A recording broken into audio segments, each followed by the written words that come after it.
then we'll come back and like listen to it one day in the future. Okay. The question for Mr. Dad is, how do you visualize Kumi's future? What do you see?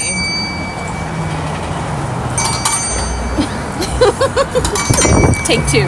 I see her as this very eccentric, brilliant polymath person who is living in some weird kind of semi-rural house on a little patch of land that has a barn in the back and has miscellaneous weird sculpture, other kind of creations adorning the landscape, things that she creates from recycled branches that fall off of trees and twigs, cans and bottles and other things like that from the environment, always thinking of some new and novel way to put things together into some form of expressional environmental art. It's beautiful. In the barn, she has a laboratory. In the laboratory, she likes to test things and is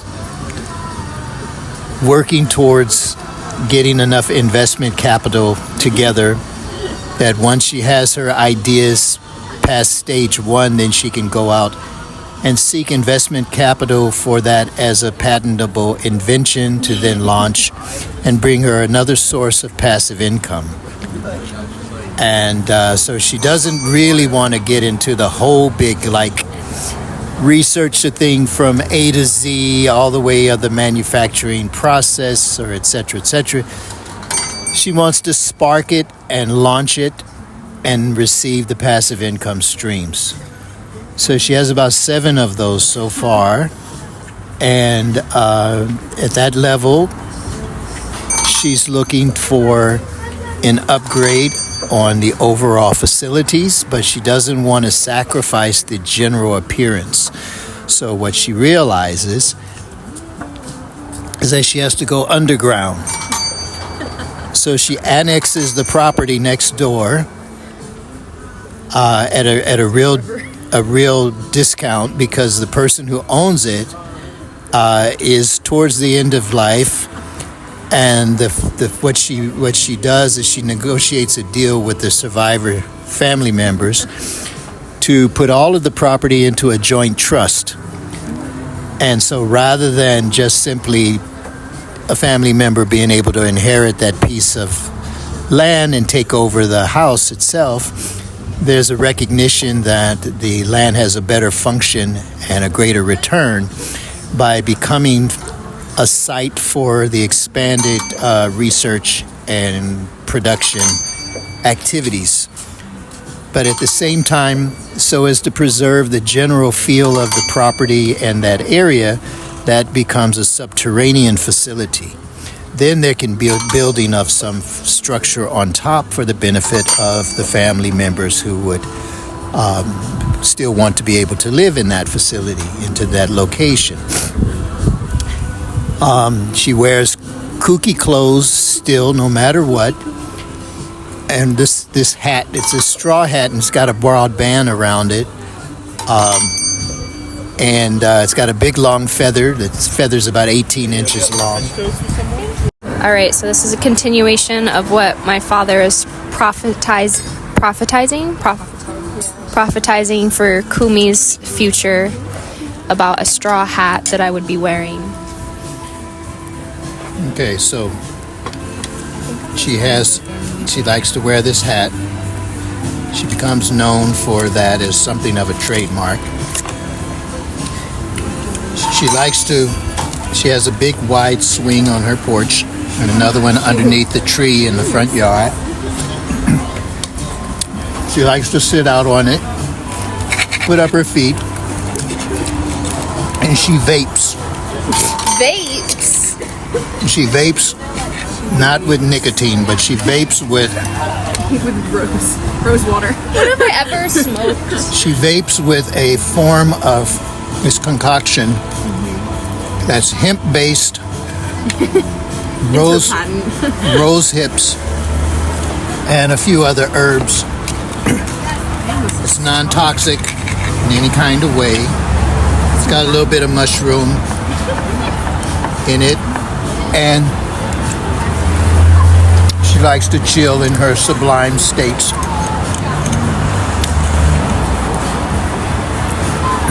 How old am I? 37. 37? That's like 10 years from now. Yep. A lot can happen in 10 years. And then she winds up, 37 is once she starts on that path. 47 is when she's acquiring the property, the additional property. And this hat has a big feather, you said? What kind of feather is it? What's the story behind this big feather of this straw hat? It's an exotic bird. It's not an eagle feather. It's an exotic bird. It's got red to it, red and yellow.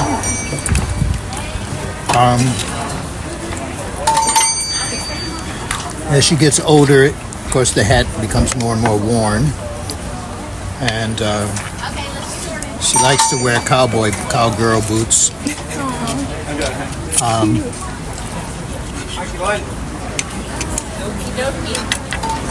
And then she goes into town, practice her medicine.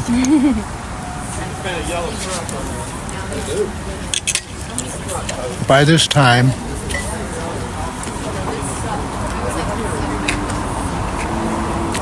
the kind of medicine that she practices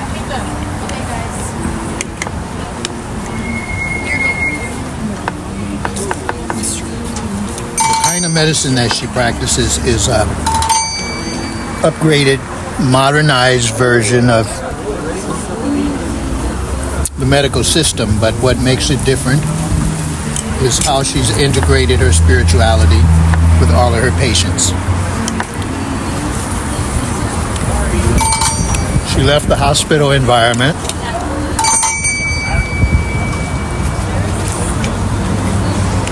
so that she's able to practice semi-off-grid.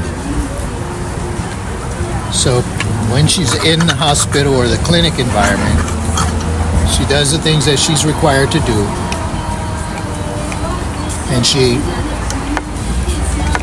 has established a reputation, though, that people come to understand that when they encounter her for care, they want to learn more.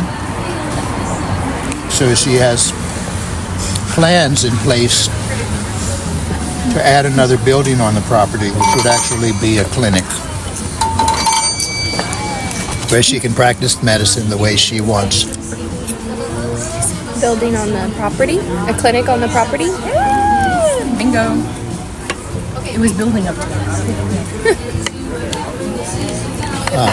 I'm trying to get you. I have to put my whole body into it. There you go, there's a piece.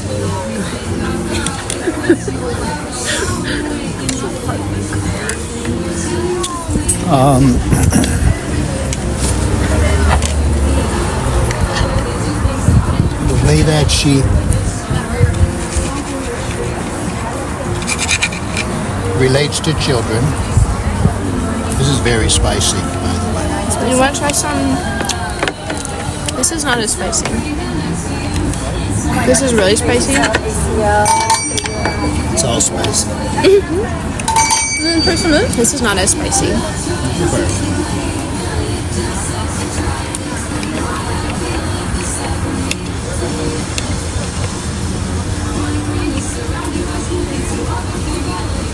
Is that the end of Coven's prophecy? No. No. he's visualizing. He's visualizing. She does have a partner. You can call that person a husband, but he's not. He's more like Frida Kahlo and Diego Rivera. They live in separate homes. They're close by each other, so the child gets to move around. So, like Kelly and Craig? Like Kelly and Craig with their two houses next to each other. Even though I know they're not romantic, but They used to be romantic. They used to be.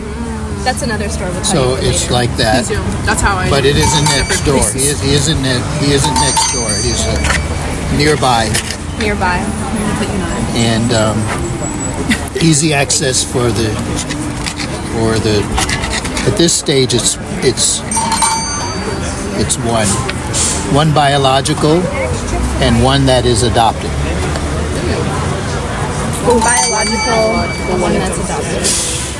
For specific, is it like his child that I adopted, or is it one that we adopted together? Together. And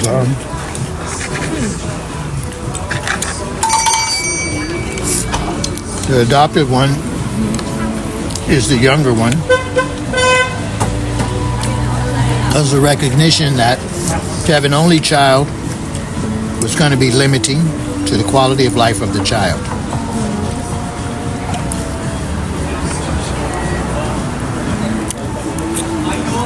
So,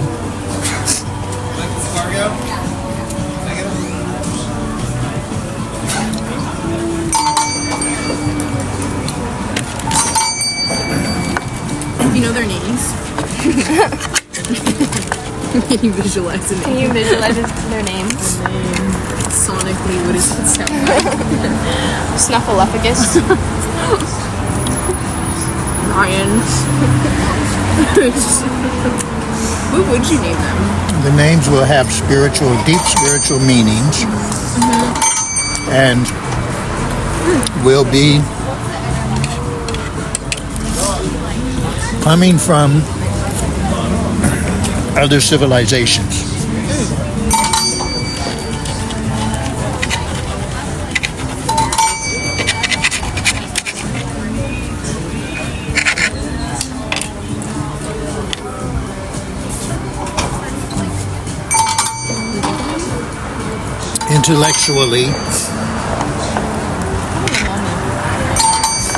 Intellectually, you will be driven by the mandate of helping people get on the right track of how to think, so that they can get on with more advanced living.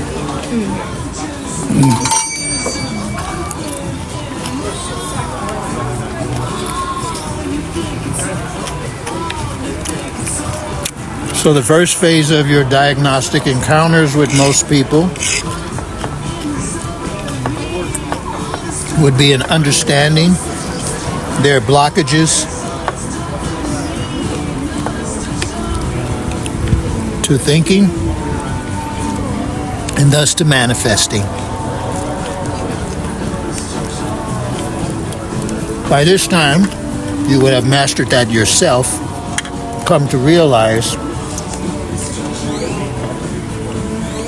it is grossly inefficient to spend one's life trying to heal one's traumas. It's not necessary. Thank you. What is necessary is to go straight to the heart of enlightened living.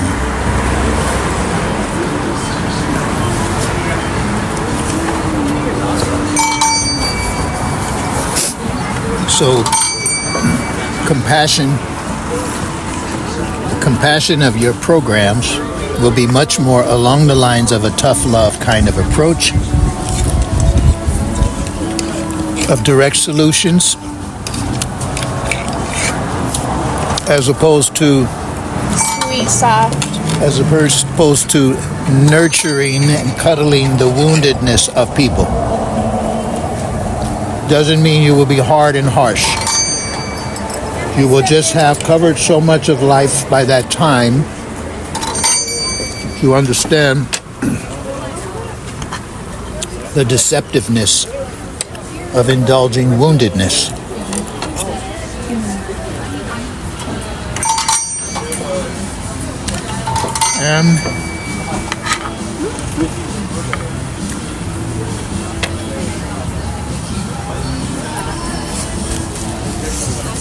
And you will be contacted by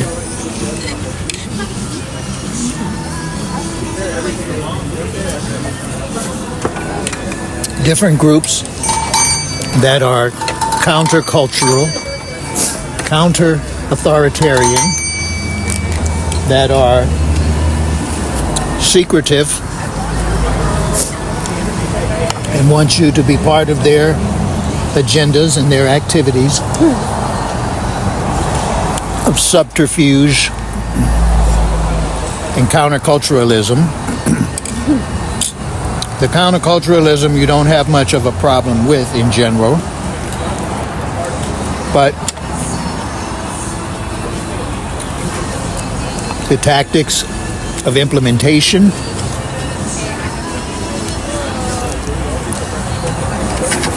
you will realize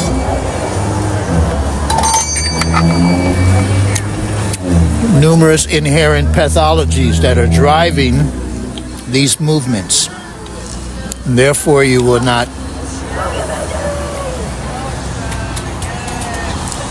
affiliate beyond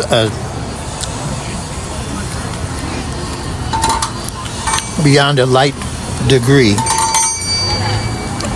because you recognize the pathologies that are present there, and it is not your responsibility to try to heal the leaderships of these movements, nor even the memberships within those movements.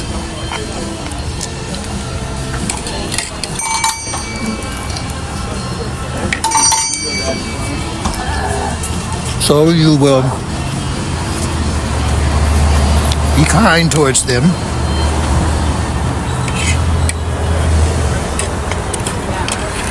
You will graciously decline joining them.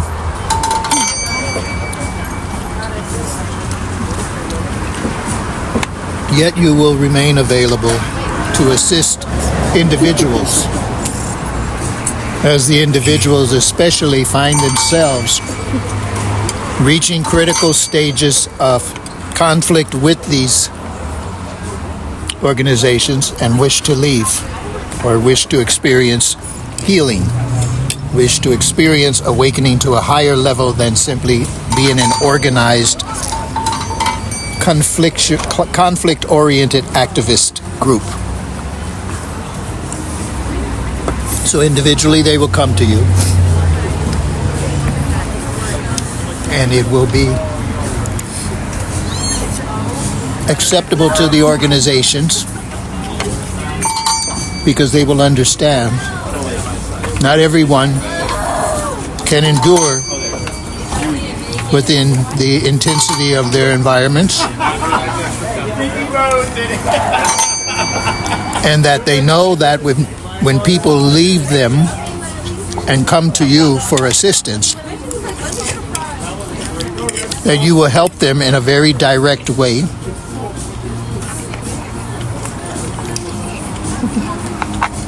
and that will be acceptable to them. You will not be identified as an enemy.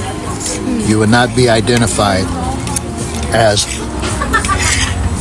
an influence to come back home to the organized society and superstructure.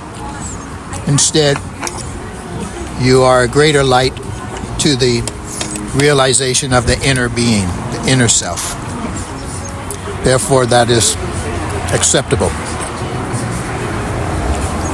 So,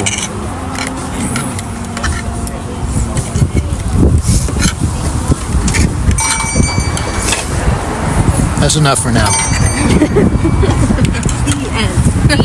The end. Thank you.